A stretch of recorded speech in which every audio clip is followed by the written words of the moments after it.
Good morning students. నేను మీ Ganesh sir. ఈ questions అన్నీ కూడా మనకి 10th క్లాస్ రియల్ నెంబర్ సంబంధించి ఎంసీక్యూ క్వశ్చన్స్ ఇవి. ఈ క్వశ్చన్స్ అనేవి మనకి బోర్డ్ ఎగ్జామ్లో ఒక 20 క్వశ్చన్స్ ఇవ్వడం జరుగుతుంది. ఈ 20కి 20 మనం గెయిన్ చేయగలిగితేనే అవుట్ ఆఫ్ 80 మార్క్స్కి 80 మార్క్స్ అనేది మనం రీచ్ అవ్వగలుగుతాం. ఈ గోల్ని రీచ్ అవ్వాలంటే ఖచ్చితంగా ఈ ఎంసీక్యూ క్వశ్చన్స్ అనేవి చాలా మోస్ట్ పవర్ఫుల్ క్వశ్చన్స్ ఇవి. వీటితో పాటు మనకి మన యూట్యూబ్ ఛానల్లో టెక్స్ట్ బుక్ ఓరియంటెడ్ క్లాసెస్ అనేవి మనకి నిర్వహించడం జరుగుతుంది. అదేవిధంగా ఈ టెక్స్ట్ బుక్ ఓరియంటెడ్ క్లాసెస్ యొక్క లింక్ అనేది డిస్క్రిప్షన్లో ప్రొవైడ్ చేయడం జరుగుతుంది. వాటిని కూడా మీరు క్లిక్ చేసి మీ యొక్క వీడియోని మీరు పొందవచ్చు. ఇప్పుడు ఈ క్వశ్చన్ ఒకసారి పరిశీలించినట్టయితే which one of the following is not a real number అని అన్నాడు. ఏది ఇందులో రియల్ నెంబర్ కాదు. Numbers are two types.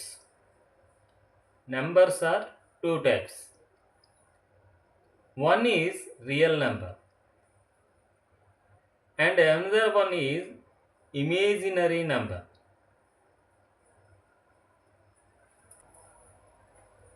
ఈ రియల్ నెంబర్స్ అనేవి మనకి టూ పార్ట్స్. ఏంటి? Rational numbers, irrational numbers. ఈ రెండు యాడ్ చేస్తేనే మనకి రియల్ నెంబర్స్ రావడం జరుగుతుంది. మరి ఈ రియల్ నెంబర్స్లోకి ఏమొస్తాయి? రేషనల్ నెంబర్స్ వస్తాయి, ఇర్రేషనల్ నెంబర్స్ కూడా వస్తాయి. ఈ √2 అనేది ఇర్రేషనల్ నెంబర్, అంటే ఖచ్చితంగా ఇది రియల్ నెంబర్ అవుతుంది. ఈ జీరో అనేది it is a rational number, అంటే ఖచ్చితంగా రియల్ నెంబర్స్లోకి వస్తుంది. ఈ √4 వాల్యూ 2 ఇది కూడా బిలాంగ్స్ టు క్యూ అన్నానంటే రేషనల్ నెంబర్ అన్నమాట. ఇప్పుడు √16 దీని వాల్యూ 4i, అంటే ఇది ఇమేజినరీ నెంబర్, రియల్ నెంబర్ మాత్రం కాదు. కాబట్టి following is not a real number అని అన్నాడు. నాట్ ఏ రియల్ నెంబర్ అయినది ఏంటి? √16 ఇది 4iకి ఈక్వల్ అనమాట. అంటే -1 యొక్క స్క్వేర్ రూట్ వాల్యూ ఐకి ఈక్వల్ అనమాట. ఐ అనేది ఇమేజినరీ నెంబర్. మరి √16 ఎలా రాయొచ్చు? -1 × 16 అని రాయొచ్చు. అప్పుడు ఏమవుతుంది? √−1 × √16 దట్ ఈక్వల్ టు √−1 వాల్యూ ఎంత? ఐ అనే imaginary number into √16 value 4 that equal to 4i అనమాట ఆన్సర్ అవుతుంది. అందుకే 4i అని రాశాను. ఇది ఏమవుతుంది? 4i అనేది ఇమేజినరీ నెంబర్ అవుతుంది. So it is does not belongs to real number. ఇది రియల్ నెంబర్ కాదు. రియల్ నెంబర్ కానిది ఏది అంటే option D is right answer.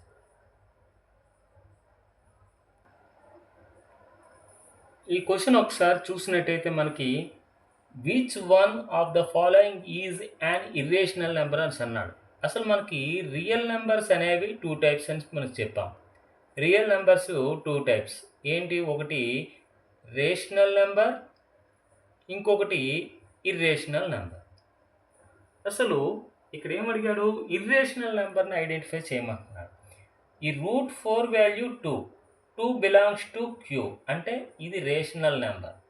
మరి √100 వాల్యూ అనేది 10, it belongs to Q, it is also rational number. ఇక్కడ చూడండి, మైనస్ సింబల్ ఇలా పెట్టేసి మనకి √0.64 వాల్యూ 0.8 అనమాట. అంటే ఇది కూడా బిలాంగ్స్ టు క్యూ, రేషనల్ నెంబరే. కానీ ఒక రేషనల్ నెంబరు, ఒక ఇర్రేషనల్ నెంబరు. అంటే 3 అనేది ఒక రేషనల్ నెంబర్, √8 అనేది ఇర్రేషనల్ నెంబర్. ఒక రేషనల్ నెంబరు, ఒక ఇర్రేషనల్ నెంబర్ మల్టిప్లై చేస్తే వచ్చేది ఏమవుతుంది? ఇర్రేషనల్ నెంబర్ అవుతుంది. అంటే ఇర్రేషనల్ నెంబర్ని ఐడెంటిఫై చేయమన్నాడు. అంటే మన option B is right answer అవుతుంది. ఒక రేషనల్ నెంబర్కి ఇంకొక రేషనల్ నెంబర్ యాడ్ చేస్తే వచ్చేది ఇర్రేషనల్ నెంబర్కి ఇర్రేషనల్ నెంబర్ యాడ్ చేస్తే వచ్చేది ఇర్రేషనల్ నెంబర్. ఒక రేషనల్ నెంబర్కి ఒక ఇర్రేషనల్ నెంబర్ యాడ్ చేస్తే వచ్చేది కూడా ఇర్రేషనల్ నెంబర్. ఒక రేషనల్ నెంబర్ని ఒక ఇర్రేషనల్ నెంబర్తో మల్టిప్లై చేస్తే వచ్చేది కూడా ఇర్రేషనల్ నెంబర్. ఒక రేషనల్ నెంబర్ని ఒక ఇర్రేషనల్ నెంబర్ని ఒక రేషనల్ నెంబర్తో డివైడ్ చేస్తే వచ్చేది కూడా ఇర్రేషనల్ నెంబర్. అదేవిధంగా 3 మైనస్ √5, 3 అనేది రేషనల్ నెంబరు, √5 అనేది ఇర్రేషనల్ నెంబరు. సబ్ట్రాక్షన్ చేసినా వచ్చేది కూడా ఇర్రేషనల్ నెంబర్. ఈ విధంగా మనకి 2 ఇర్రేషనల్ నెంబర్ యాడ్ చేస్తే వచ్చేది ఇర్రేషనల్ నెంబరే. ఒక ఇర్రేషనల్ నెంబరు ఒక రేషనల్ నెంబరు యాడ్ చేస్తే వచ్చేది ఇర్రేషనల్ నెంబరే. ఒక రేషనల్ ఒక ఇర్రేషనల్ మల్టిప్లై చేస్తే వచ్చేది ఇర్రేషనలే. ఒక ఇర్రేషనల్ నెంబర్ని ఒక రేషనల్ నెంబర్తో డివైడ్ చేస్తే వచ్చేది కూడా ఇర్రేషనల్ నెంబరే. రేషనల్ నెంబర్ నుంచి ఇర్రేషనల్ నెంబర్ని సబ్ట్రాక్ట్ చేస్తే వచ్చేది కూడా ఇర్రేషనల్ నెంబర్. వీటి యొక్క మనము తెలుసుకోవాలి. తెలుసుకుంటేనే ఈ క్వశ్చన్కి ఆన్సర్ అనేది చేయగలుగుతాం. ఓకే, నెక్స్ట్ క్వశ్చన్ చూద్దాం. ఈ క్వశ్చన్ ఒకసారి పరిశీలించినట్టయితే 3 and 3/8 ఇన్ డెసిమల్ ఫార్మ్ అని అన్నాడు. 3 and 3/8 ఎలా రాయొచ్చు? 3 + 3/8 అని రాయొచ్చు. మరి ఈ 3/8ని మనం ఏం చేస్తున్నామంటే 8నేమో 2³ కింద రాస్తున్నాం. 2³ ఉంది కాబట్టి ఒక 5³ మల్టిప్లై చేస్తున్నాను, న్యూమరేటర్ అండ్ డినామినేటర్. ఇప్పుడు ఏమవుతుంది? 3 × 5³ వాల్యూ ఏమో 125. 5 5 25, 25 5 125. 2 × 5 10. ఈ క్యూబ్ అనేది 10³ అవుతుంది. దట్ ఈక్వల్ టు 3 125 375/1000 అనమాట. 10³ అంటే 1000. ఇప్పుడు 3 ప్లస్ దీన్ని ఎట్లా రాయొచ్చు? 3/8ని మనము 375/1000 అని రాయొచ్చు. 375/1000 అని రాయొచ్చు. దట్ ఈక్వల్ టు 3 ప్లస్ దీన్ని ఏ విధంగా రాయొచ్చు? 370/1000ని 0.375 కింద రాయొచ్చు. దట్ ఈక్వల్ టు 3కి 0.375 యాడ్ చేస్తే 3.375. ఇది డెసిమల్ ఫామ్ అవుతుంది. అంటే option B is right answer అవుతుంది. ఈ క్వశ్చన్ ఒకసారి మనం బాగా పరిశీలించినట్టయితే 5/6 ఇన్ డెసిమల్ ఫామ్ ఈజ్ అన్నాడు. 5/6లో 6తో మనం ఏం చేయాలి? డివిజన్ చేయాలి 5ని. ఇప్పుడు ఏమవుతుంది? ఇక్కడ 0 పెట్టి ఇక్కడ పాయింట్ పెట్టాలి. అప్పుడు ఏమవుతుంది? 6 8 48, రిమైండర్ 2 మిగిలింది. ఇప్పుడు 0 పెట్టాం. 6 3 18, మరలా 2 రిమైండర్ వచ్చింది. 0 పెట్టండి. 6 3 18, మరలా రిమైండర్ 2 వచ్చింది. 0 పెట్టండి. 6 3 18, మరలా 2 అనేది రిమైండర్ రావడం జరిగింది. అంటే 2 రిమైండర్ అనేది రిపీట్ అవుతుంది. అంటే ఇక్కడ డెసిమల్ 3 అనేది రిపీట్ అవుతుంది. అంటే 3 ఇలా వస్తూనే ఉంటుంది అన్నమాట. అంటే 5/6 ఈక్వల్ టు ఏమవుతుంది? 0.83. 3 అనేది రిపీట్ అవుతుంది కాబట్టి 3 పైన బార్ పెట్టాలి. 0.83 బార్ ఎక్కడుంది? Option A is right answer అవుతుంది. నెక్స్ట్ క్వశ్చన్ చూద్దాం. ఓకే, నెక్స్ట్ క్వశ్చన్ చూసినట్టయితే ఇక్కడ 5th question, decimal representation of rational number 8/27 is అన్నాడు. 8/27 అంటే 27తో మనము 8ని డివైడ్ చేయాలి. ఇక్కడ 0 పెట్టండి, ఇక్కడ 0 పాయింట్ పెట్టండి. పెట్టినట్టయితే మనకి 27 2 54. ఇంకా ఈ 10లోంచి 4 పోతే 6, ఇక్కడ 7లోంచి 5 పోతే 2. ఇక్కడ 0 పెట్టండి. పెట్టినట్టయితే 27 9 7 63, 6 9 2 18 24. ఇప్పుడు సబ్ట్రాక్ట్ చేస్తే 17 వస్తుంది. 17 పక్కన ఒక 0 పెట్టండి. పెట్టినట్టయితే ఇప్పుడు 27 6 పోతుంది. అంటే 6 7 42, 4 6 2 12, 12కి 16, 12కి 4 కలిపితే 16. ఇప్పుడు ఎంత వచ్చింది? రిమైండరు 8 వచ్చింది. అంటే ఇక్కడ స్టార్టింగ్ డివిడెండ్ ఏముందో అదే రిపీట్ అయింది. అంటే ఇక్కడ 0 పెట్టాలి. మళ్ళా 27 2 54 వస్తుంది. రిమైండర్ ఏమొస్తుంది? 26 వస్తుంది. పక్కన 0 పెట్టండి. మళ్ళీ 27 9 243. మళ్ళీ రిమైండర్ ఎంత వచ్చింది? 17 వచ్చింది. 0 పెట్టండి. 27 6 162. మరలా 8 డివిడెండ్ మొదట ఏముండేదో 8 ఉండేదో అదే వచ్చింది. అంటే 296 నెక్స్ట్ 296 అనేది రిపీట్ అవుతుందన్నమాట. అంటే 8/27 వాల్యూ అనేది 0.296. ఈ 296 రిపీట్ అవుతుంది కాబట్టి మూడింటి పైన బార్ పెట్టాలి. అంటే option A is right answer అవుతుంది. ఓకే, నెక్స్ట్ క్వశ్చన్ చూద్దాం.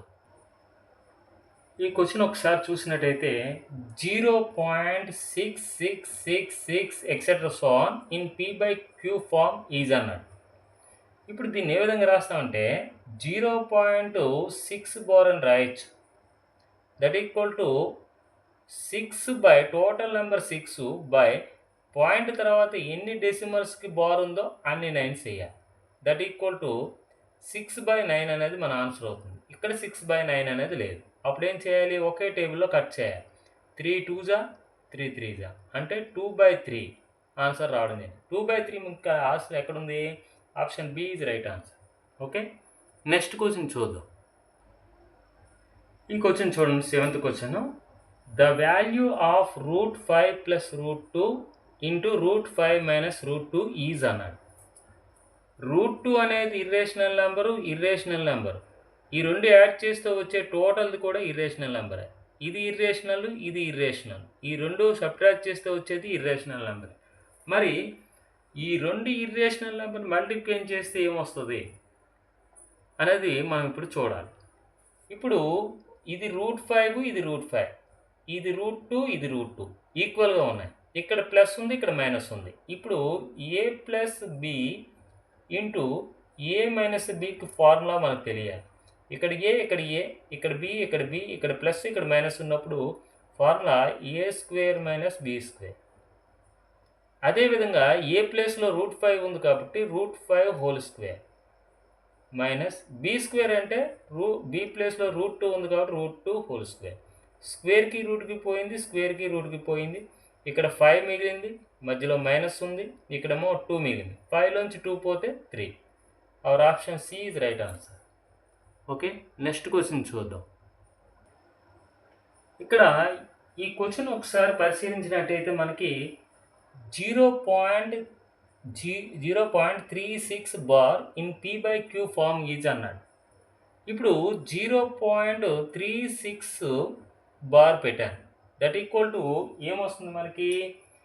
పాయింట్ తర్వాత ఈ టోటల్ నెంబరు 36 కాబట్టి 36ని రాయాలి. రాసిన తర్వాత పాయింట్ తర్వాత ఎన్ని డెసిమల్స్కి బార్ ఉంది? 2 డెసిమల్స్ కాబట్టి 2 9s వేయాలి. వేసిన తర్వాత ఇక్కడ వచ్చే ఆన్సర్ అనేది ఈ ఆప్షన్స్లో ఎక్కడ కూడా లేదు. ఇప్పుడు ఏం చేయాలి? కట్ చేయాలి. ఇప్పుడు 3 12 36, 3 33s, 3 టేబుల్లో పోతుంది, 3 11s, 3 4s. అంటే ఈ 4/11 అనేది సింప్లెస్ట్ ఫార్మ్ ఆఫ్ ఫ్రాక్షన్ అనమాట. ఓకే, ఇప్పుడు ఈ 4/11 అనేది ఇది కాదు, ఇది కాదు, ఇది కాదు. అంటే నన్ ఆఫ్ దీస్ మన ఆన్సర్ అవుతుంది. ఓకే, ఈ క్లాసెస్ చెప్పే విధానం మీకు నచ్చినట్టయితే లైక్ చేయండి, అదేవిధంగా సబ్స్క్రైబ్ చేయండి. పక్కనే ఉన్న బెల్ ఐకాన్ క్లిక్ చేసినట్టయితే నేను అప్లోడ్ చేసిన ప్రతి వీడియో కూడా మీకు నోటిఫికేషన్ రూపంలో రావడం జరుగుతుంది. ఇక్కడ మనం నిర్వహిస్తున్నటువంటి MCQ IIT కోచింగ్సే కాకుండా టెక్స్ట్ బుక్ ఓరియంటెడ్ క్లాసెస్ కూడా నిర్వహించడం జరుగుతుంది. వాటి యొక్క లింక్ అనేది మీకు డిస్క్రిప్షన్లో ప్రొవైడ్ చేయడం జరుగుతుంది. ప్రతి చాప్టర్కి కూడా కొన్ని పార్ట్స్గా విభజిస్తూ మనం చెప్పడం జరుగుతుంది. వాటి లింక్ని క్లిక్ చేసి మీరు ఆ వీడియోస్ని పొందవచ్చు. Okay, thank you.